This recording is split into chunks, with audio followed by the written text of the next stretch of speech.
धन्यवाद जी। माननीय सदस्य श्री विभू प्रसाद तराई जी।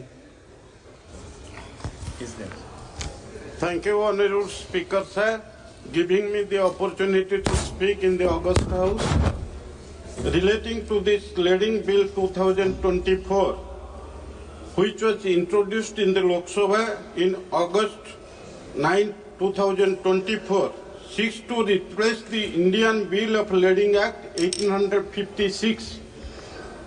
The bill provides a legal framework for issuance of Bill of Lading. To simplify, quote, this is a bill which refers to document issued by a freight carrier to a shipper. The bill contains details such as type, quality, condition and destination of goods being carried. The Act states that a bill of lading is conclusive evidence of goods on board. It grants of all rights of suit and liabilities regarding the goods by the receiver as per the bill of lading, or any third party to whom the receiver may transfer ownership of goods. The bill retains all provisions under the Act. The bill adds that the central government may issue directions for carrying out the provisions of the bill. Further, this is a legal document issued by a carrier to a shipper detailing the specific of goods being shipped, essentially acting as a proof of shipment and the receipts for the cargo, and is a crucial for international trade in India, where a significant percentage of cargo is shipped overseas. Using this document, however, precise data on the exact percentage of cargo shipments in India solely relying on bills of lading is not readily available. So, the Lading Act 1856, which is going to be amended relating to this bill only to transferring of all rights in respect of the central a contract contained in the bill of lading along with the property to the consign or endorse of the bill of lading, ensuring that transferred bill of lading in the hands of a bona fide holder to be treated as a conclusive evidence of the goods being laden on board. So, though the substantive aspects of the said Act continue to remain relevant, being a pre-independent statute, it is imperative that the provisions of the said Act require to be revised without changing the substance or spirit of the said Act, so as to bring in line with modern legislation in order to facilitate simplification and ease of understanding. Further, a new provision is proposed to be incorporated in empower the central government to issue directions to carry out the provisions of the proposed legislation. So, in the context of what incident had happened in Odisha, in Paradip port in 2009, one Mongolian vessel, MV Black Rose, carrying a cargo of 20,847 metric tons of iron ore and 920 metric tons of furnace oil, sank near Paradip port, Odisha, under mysterious circumstances. Actually, it was engaged in illegal transportation with false documents. Actually, who was the owner? Till today, it was not known to the government till today. It was happened when Congress was ruling the country. At that time, I was the MP of that constituency, Jagatsinghpur MP constituency. Yes. At that time, when this incident happened, at that time, that government of Congress could not trace out the owner of the ship, and till today it is under the investigation. That's why this leading bill is required, because we know now our government of India, under the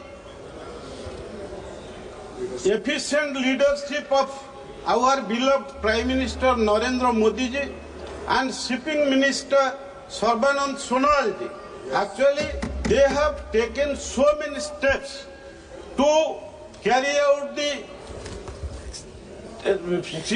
business relating to sea. So in this context, I would like to mention here that Odisha is enriched with so many minerals like hamar iron ore, manganese, coal, and so many minerals are there. And our coastline is around 480 kilometers from Ganjam to Baleshwar. So many ports have been established like Paradip, Gopalpur, and Dhamra ports are there. So it is also the planning of our government of India. It is the planning of our Honorable Shipping Minister and beloved Prime Minister. So many ports will be established not only all over India, in our states also. Yes. So by the government and by the PPP mode of investment, so many ports are going to be established in Odisha. In this context, I would like to say that this is just to reiterate this house that India has a fleet strength of 1,526 vessels with 13.75 million gross tonnage in 2023. During last 1 year, 6 vessels has been added to the fleet. Available data points to the fact that approximately 95% of India's total cargo is transported by sea, meaning that vast majority of cargo shipments in India are done via maritime transport. This translates to around 95% of the country's EXIM merchandise trade by volume being moved by sea.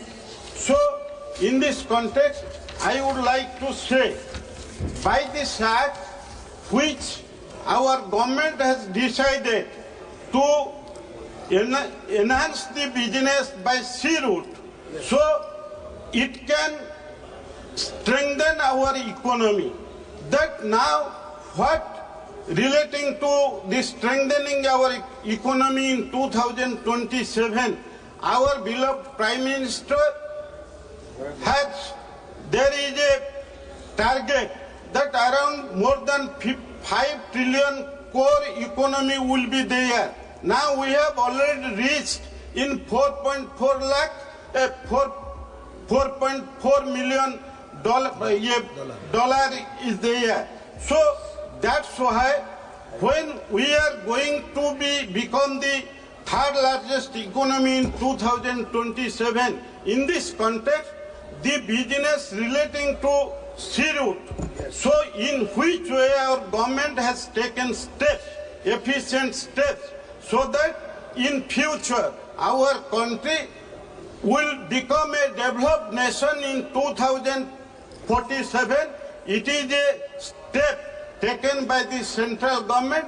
That's why, yes, again, I would like to reiterate that our beloved Prime Minister and our Shipping Minister, in which way they have taken this bill so that it will enhance our and strengthen our economy in future. Thank you. Thank you, Honourable Member.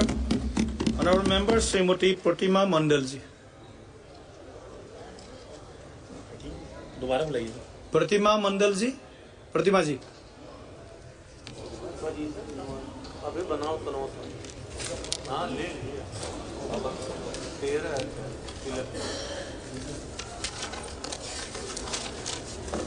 Sir, on behalf of All India Trinamool Congress,